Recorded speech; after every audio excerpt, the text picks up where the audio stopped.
This season we did something a little different. We divided the tribes based on how others see them, positive traits associated with them.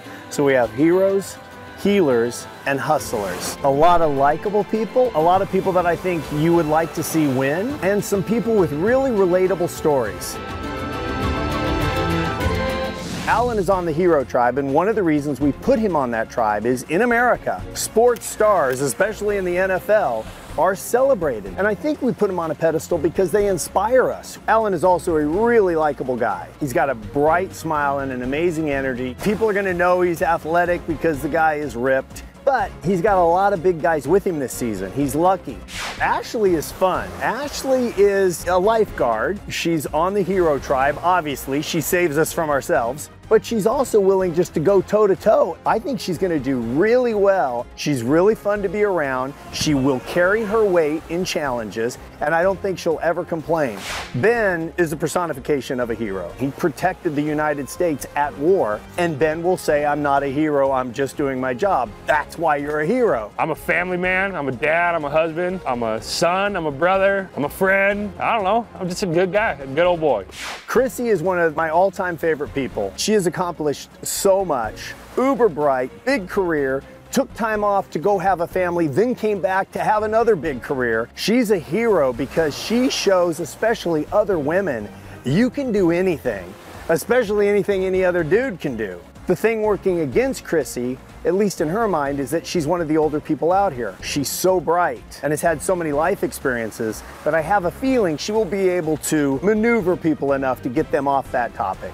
JP is on the hero tribe. He's a firefighter. No other explanation needed. He goes into burning buildings to save people. I think he's a little intimidated. He might feel the burden of all of what he brings with him. Young, fit, good looking, a fireman. You got a lot to live up to, man. KATRINA is on the hero tribe because she's an athlete. She's an Olympic swimmer. It's the highest level in sports to make the US Olympic team. The biggest drawback for KATRINA will be her personality. She's quirky and she shares. I tend to be a little blunt. You know, sometimes I'm just gonna have to keep my mouth shut. So I hope KATRINA can read the room and say, all right, let me back off, because she's a really likable person. And the longer she stays, I think the more people will realize what a good person she is. Cole is a super likable young man, and he's a wilderness guide. He takes kids that are having issues to say, let's try to work through these while we're having an amazing adventure. I love that at 24, Cole is already dedicating himself to helping others. That's why Cole is on the healer tribe. If Cole is smart, he'll play the role of the 24-year-old kid, I'm a wilderness guide, but he's no dummy. He knows this game and he knows people. DESI is smart, accomplished, she's a healer, she's been in the pageant world, she knows that, she's attractive, that is something you can use out here to lure people in, and she's really charming. If the elements don't get to DESI, I think DESI goes a long way. Joe was another one of those guys. He has such an engaging personality, and it's such a contrast to his job. He's a probation officer. And when you talk to him, he says, you know, I root for these people. They made a mistake, they want to get back on the right path, and my job is to help them. So Joe's on the healer tribe. But there's a little bit of Tony in Joe, that sort of hunched over, let me make some moves. Joe has to get into a strong alliance initially, and if he does and he can get some momentum, I think his survivor instincts will kick in and he'll do really well. Jessica, love Jessica. She's very principled, and she's on the healer tribe. She really does put other people first. She wants to help you emotionally, physically, in all ways. She's there for you. But Jessica is capable of coming in and saying, in my real life, this is what I do. On Survivor, watch out, because this is what I'm capable of doing. What we liked about Dr. Mike, who is on the healer tribe, he's a urologist. He has a great sense of humor about helping men with their sex problems, and he's got a great confidence about himself. I think the biggest thing going against Mike will be that he's a little bit older, and that if you judge him on a first impression, you might say, is he capable? I would align with Mike, not because I think I could beat him, but because I think we'd probably be better with you on our group. Roark is fascinating. Roark is on the healer tribe because that's what she does. She helps people with their emotional problems. But Roark loves Survivor, and she gets the game. She's one of those players that I am imagining is always thinking, but if this, then that.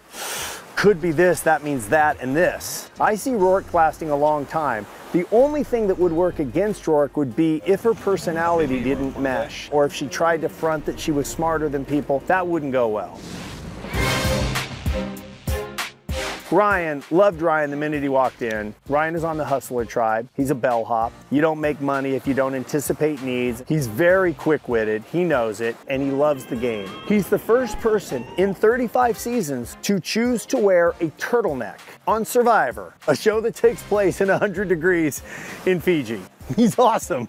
Simone is on the hustle tribe because if you look at her life story, she's been hustling since she came out of the womb. She's a story of immigrants. She's overcome so much, then she dedicated her life giving back to people. Everything about Simone says, I will never quit until I accomplish my goal. What Simone has going for her is she's very bright. She's a student of the game. What works against her is she's analytical and she has to contemplate things. You have to be alive at all times. You cannot go inside and say, let me think. Devin is on the hustler tribe, and he represents a different kind of hustle. He's been given opportunities in life, and his attitude is, not everybody gets these, so I'm not gonna squander it. He has such a goofy way about him, and he's a giant guy, physically fit, but he's wicked smart. If people figure that out, sooner or later they have to get rid of you. So Devin has to play up here right away. He's got to figure out how to find people that'll keep him in the game. Lauren is a third-generation fisherwoman. I am a single mother in a commercial fishing industry. There's very few of us, and I think I'm a very small breed. She knows her way around a boat, a hook, a net, a cage, but she's on the hustler tribe because she literally does not get paid if she doesn't bring it back. Lauren will be a little bit of a fish out of water in that she doesn't travel a lot, she doesn't leave her hometown very often, and here she is in the middle of Fiji with a bunch of strangers from all over the country. So I think her opening moments, she's gonna have to break out of any box that she has and just say, hey, my name's Lauren, what's up? Patrick is a wild card, and at this point a question mark for me. He really is perfect for the hustler tribe. He started his own business. He had to go basically door to door to get it going. But that kind of a personality, a big personality with a big smile, some people might look at that and say, I don't trust you. Nobody's that happy. Allie is on the hustler tribe, and even if you don't live in Los Angeles, you know that anybody whose job title is personal assistant, they are hustling every day for somebody to make sure all of their needs are met. You know, every day is different, and every day I find out that I have a new job. She has a really amazing energy. I think Allie is gonna be one that's in it for a long time. I would be surprised if she was out early. I think she's way too bright for that. And it wouldn't surprise me to see her at the end. We have a lot of super fans. They know this game inside out. It is no longer a question of, should I make big moves? The question now is, when do I make my big moves?